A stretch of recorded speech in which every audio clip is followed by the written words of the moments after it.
Ta prasme. Tai gerai, jau. Kaip mano gyvenime atsirado fotografija? Tai greičiausiai nuo pirmojo mobilaus telefono, kurį buvau gavęs į rankas ir turėjo kamerą.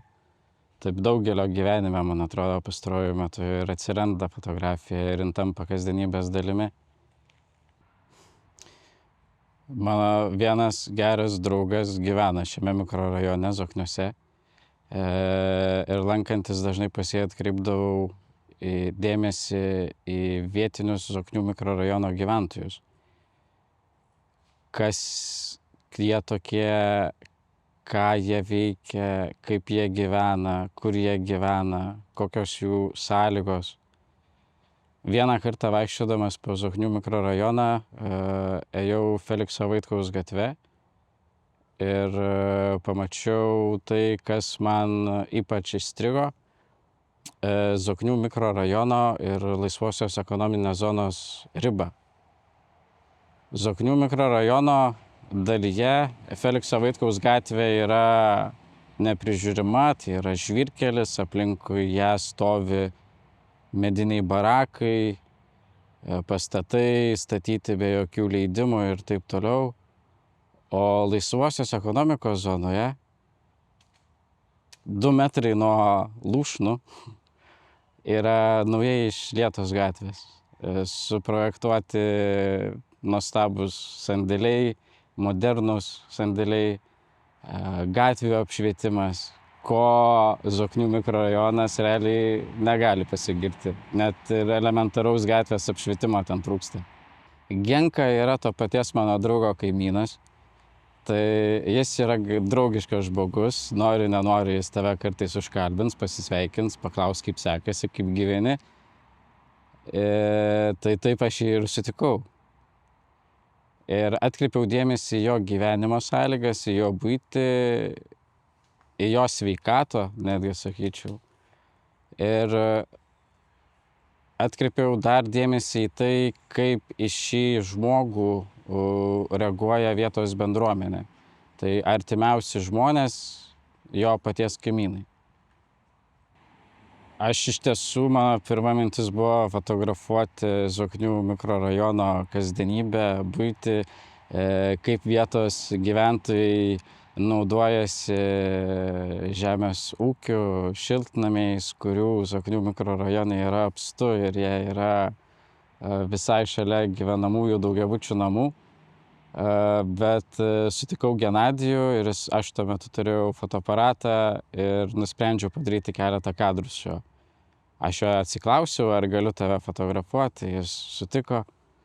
Ir kilo mintis, kad apie Zoknius galiu kalbėti ne tik fotografuodamas tai, kas juose yra pastatyta, kas juose yra matoma, bet apie Zoknius galiu kalbėti per vieną konkretų asmenį. Ir būtent per Genadijaus istoriją aš kalbu apie Zoknių bendruomenę, kuri iš esmės gali pasirodyti neįprasta didmiesčiui. Jin gali mums labiau priminti mažo kaimo bendruomenę, kuomet visi vienas kitą pažįsta. Atrodo, kaimynai dar eina skolintis vienas pas kitą kokiu nors tai pritrūkusių produktų. Na ir tuo pačiu, kaip bendruomenė, pati bendruomenė, gatvės gyventojai išlaiko tą patį Genadijų. Fotografija anksčiau ar vėliau tampa istoriniu šaltiniu, kuris būna įamžinęs kokį tai istorinį įvykį, procesą, gyvenimo būdą, kuris buvo įprastas tam tikrų laikotarpių. Aš pats dirbu muziejuje ir tikrai labai dažnai susiduriu su muziejuje saugomu etnografiniu archyvu, kuomet kraštotyrininkai dar tarpukario Lietuvoje keliaudavo po Lietuvą ir dokumentuodavo vietos gyventojus ir įvairius etnografinius dalykus. Tai nieko nuostabaus, jog ir pats į rankas paėmiau fotokamerą. Atkreipiau dėmesį, kad kai kurie dalykai greitu metu gali tikrai išnykti.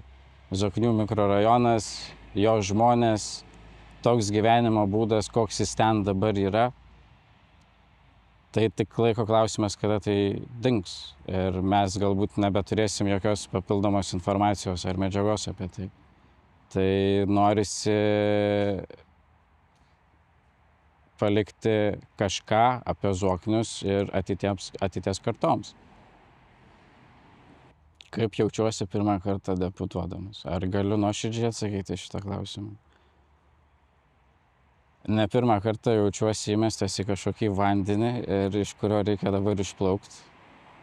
Tai esu dėkingas už tą įmetimą.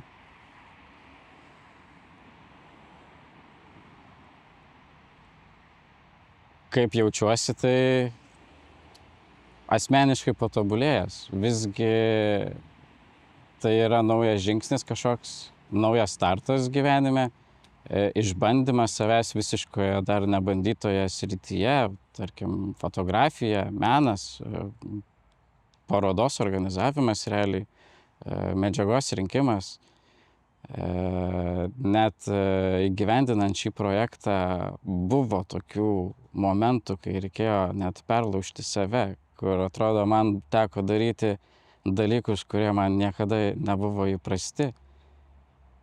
Apsilankyti pas Genadijų namuose, pavyzdžiui, arba kalbinti Genadijaus kaimynus, ką jūs galvojate apie Genadijų.